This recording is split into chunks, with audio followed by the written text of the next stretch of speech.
आपका यूनिक प्रज्ञान यूट्यूब परिवार में मैं प्रज्ञान सर हार्दिक स्वागत करता हूं, वंदन करता हूं, अभिनंदन करता हूं। प्यारे साथियों, सुबह के 5 बज चुके हैं। जिस प्रश्नोत्तरी 50 का आप बेसब्री से करते हैं इंतजार, आपकी चहती प्रश्नोत्तरी 50 लेकर के आपके बीच उपस्थित हूं। जैसा कि आप जानते हैं, प्रश्नोत्तरी 50 का मुख्य उद्देश्य आपके अध्ययन का आपको रिवीजन कराना। वन लाइनर शैली में 50 महत्वपूर्ण प्रश्नों को प्रतिदिन सुबह सुबह आप करते हैं रिवाइज। तो इस रिवीजन श्रृंखला से जुड़ने के लिए साथियों, वीडियो को लाइक और शेयर, चैनल पर पहली बार होंगे तो चैनल को सब्सक्राइब करके बगल में बने हुए बेल आइकन से ऑल बटन को प्रेस करना बिल्कुल ना भूलें। तो बिना समय गंवाए प्रारंभ करेंगे आज की इस पाठचर्या को साथियों। लेकिन उससे पूर्व देखते हैं आज का सकारात्मक विचार। जीत और हार आपकी सोच पर निर्भर करती है दोस्त। मान लो तो हार होगी, ठान लो तो जीत होगी। हर सवाल का जवाब किताब में नहीं होता। कुछ जवाब आपके धैर्य और संघर्ष में होते हैं। जीवन में अगर आपको लंबी उड़ान भरनी है, बड़ी मंजिल पानी है, संघर्ष भी आपका बड़ा होगा और धैर्य भी आपको अपार रखना होगा। क्योंकि अगर आप परिणाम प्रतिदिन का प्रतिदिन चाहेंगे तो आप मजदूर बन जाएंगे। मजदूर सुबह जाता है काम पर और शाम को अपनी मजदूरी लेता है। लेकिन एक अच्छा सोच वाला व्यक्ति लंबे प्रोजेक्ट पर जब काम करता है तो उसके परिणाम भी उसको देर से आते हैं, लेकिन जब आते हैं तो बेहतरीन आते हैं और बेहतर से वह बेहतरीन की तरफ बढ़ता रहता है। तो साथियों, सफलता पाने के लिए धैर्य के साथ, लगन के साथ, संघर्ष के साथ मेहनत करते रहिए, नियमित अध्ययन करिए, निश्चित सफलता मिलेगी। इसी सकारात्मक विचार के साथ देखते हैं पहला प्रश्न कि उत्तराखंड के किसी कवि को छायावाद या प्रगतिवाद का संधि स्थल कवि कहा जाता है। उत्तराखंड के वे कौन से कवि हैं जिन्हें छायावाद और प्रगतिवाद का संधि स्थल कवि कहा जाता है? जवाब में सुमित्रा नंदन पंत जी को चुना। तो राइट आंसर प्रकृति का सुकुमार कवि भी इन्हें कहा जाता है। दूसरा प्रश्न है कि लोहे की दीवार के दोनों ओर किसकी कृति है? लोहे की दीवार के दोनों ओर यह रचना किसकी है? यशपाल द्वारा लिखा गया यात्रा वृतांत है। तीसरा प्रश्न, रमणीयार्थ प्रतिपाद का शब्द काव्य मुक्त किस आचार्य की है? रमणीयार्थ प्रतिपाद का शब्द काव्यम यह उक्ति पंडित राज जगन्नाथ की है। प्रश्न संख्या 4 है कि कोर्ट मार्शल नाटक के नाटककार कौन है? कोर्ट मार्शल नाटक का नाटककार आपने स्वदेश दीपक को चुना। तो सही जवाब 1991 ईस्वी इस नाटक का प्रकाशन वर्ष है। प्रिय प्रवास ग्रंथ की भाषा क्या है? अयोध्या सिंह उपाध्याय हरिऔध द्वारा लिखा गया खड़ी बोली का पहला महाकाव्य माना जाता है प्रिय प्रवास को। मधुमालती किस भाषा में लिखी गई रचना है? मधुमालती अवधी भाषा की रचना है और मंझन द्वारा लिखी गई है। सातवां प्रश्न, मालती माधवम महावीर चरितम किसकी रचनाएं हैं? मालती माधवम महावीर चरितम किसकी रचनाएं हैं? जवाब हो जाएगा भवभूति की। आठवां प्रश्न कि नैन विरह यंजन जिन सारा विरह रूप दर्पण संसारा, इन पंक्तियों के लेखक कौन है? तो नैन विरह यंजन जिन सारा विरह रूप दर्पण संसारा, यह पंक्ति लिखी गई है मंझन द्वारा। नौवां प्रश्न है कि द्रौपदी नाटक का प्रकाशन वर्ष क्या है? द्रौपदी नाटक सुरेंद्र वर्मा द्वारा लिखा गया 1972 ईस्वी का प्रकाशित नाटक है। 10वां प्रश्न है कि जूही की कली कविता को किस संपादक ने अपने पत्र में बिना प्रकाशित किए वापस कर दिया था? जूही की कली कविता को आचार्य महावीर प्रसाद द्विवेदी जी ने अश्लील कह करके संपादन से बाहर कर दिया था, प्रकाशित करने से मना कर दिया था। 5 आंगनों वाला घर उपन्यास के रचनाकार कौन है? 5 आंगनों वाला घर उपन्यास किसके द्वारा लिखा गया है? जवाब हो जाएगा गोविंद मिश्र द्वारा लिखा गया 1998 ईस्वी का प्रकाशित यह व्यास सम्मान से सम्मानित। 1998 ईस्वी में 5 आंगनों वाला घर के लिए गोविंद मिश्र को व्यास सम्मान से सम्मानित हो गया। प्रश्न संख्या 12 है कि दुलाई वाली कहानी का प्रकाशन वर्ष क्या है? दुलाई वाली कहानी बंग महिला राजेंद्र बाला घोष की कहानी 1907 इस कहानी का प्रकाशन वर्ष है। प्रश्न संख्या 13 है कि कलम का मजदूर शीर्षक जीवनी के लेखक कौन है। कलम का मजदूर शीर्षक जीवनी लिखी गई है मदन गोपाल द्वारा। 14वां प्रश्न है कि दीप रसत्वम कांति, दीप्ति सत्वम कांति, यह उक्त किसकी है। तो जवाब हो जाएगा आचार्य बापू।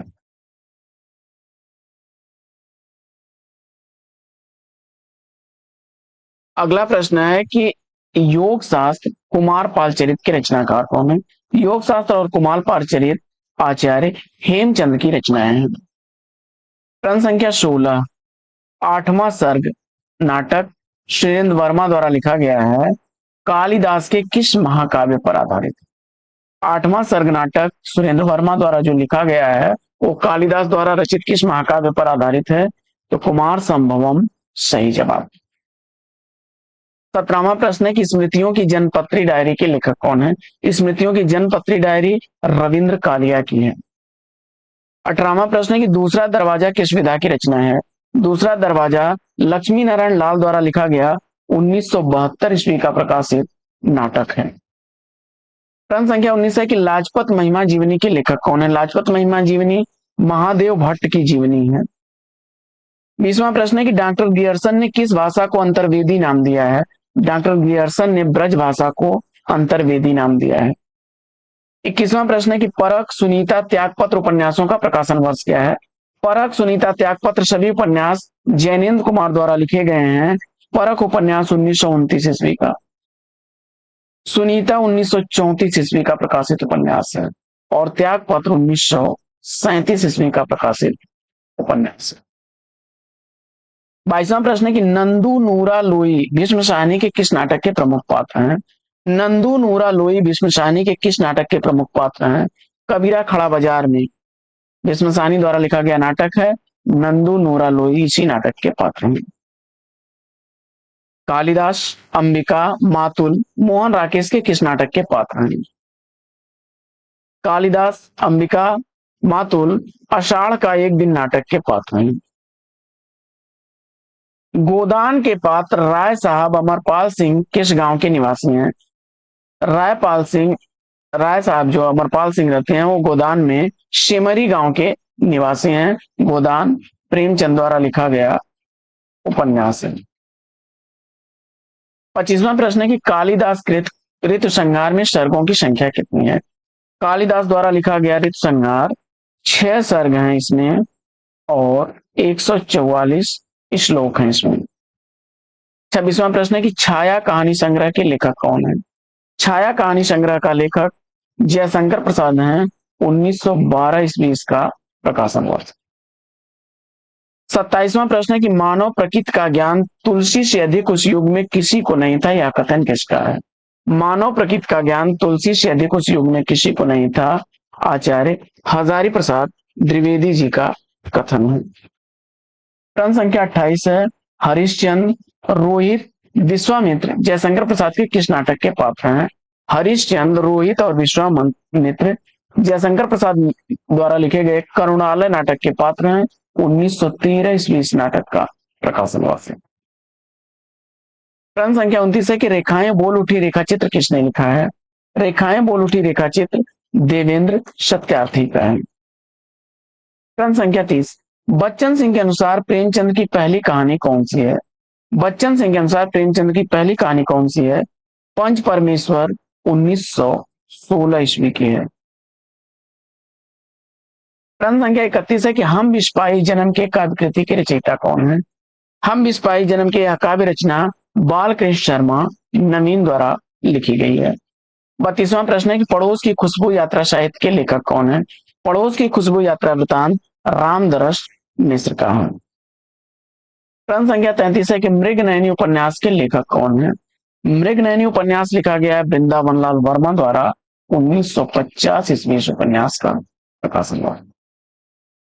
प्रश्न संख्या 34 है कि नवरस सब संसार में नवरस में संसार, नवरस सब संसार में नवरस में संसार किसका कथन है, आचार्य देव का।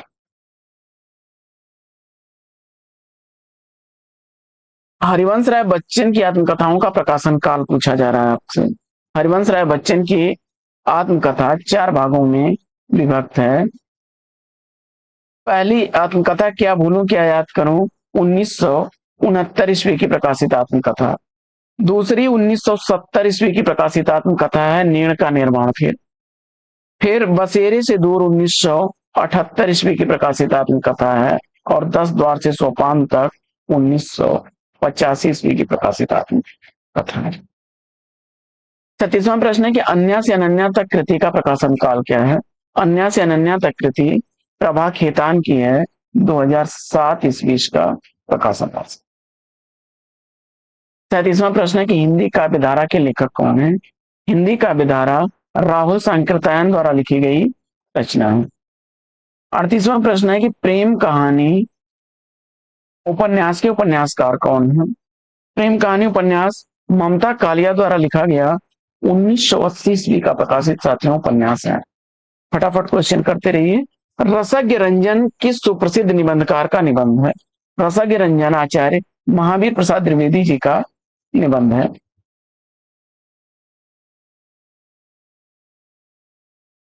प्रश्न संख्या 40, इनकी भाषा में वह अनेक रूपता है जो बड़े कवि में होनी चाहिए, पद्माकर के संदर्भ में यह कथन किसका है।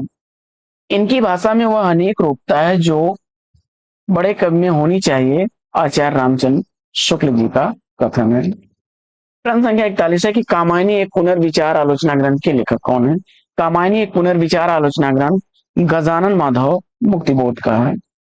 42वां प्रश्न है कि हिंदी नाटकों का जन्मदाता किसे माना जाता है। हिंदी नाटकों का जन्मदाता भारतेंदु हरिश्चंद्र को माना जाता है। अगला प्रश्न है कि जाने कितने रंग पलाश के उपन्यास की लेखिका कौन है। जाने कितने रंग पलाश के उपन्यास लिखा गया है मृदुला वाजपेयी द्वारा। अगला प्रश्न है कि अंतिम आकांक्षा उपन्यास के उपन्यासकार कौन है। अंतिम आकांक्षा उपन्यास सियाराम शरण गुप्त जी का है। प्रश्न संख्या 45 है कि दलित साहित्य का सौंदर्य शास्त्र के लेखक कौन है।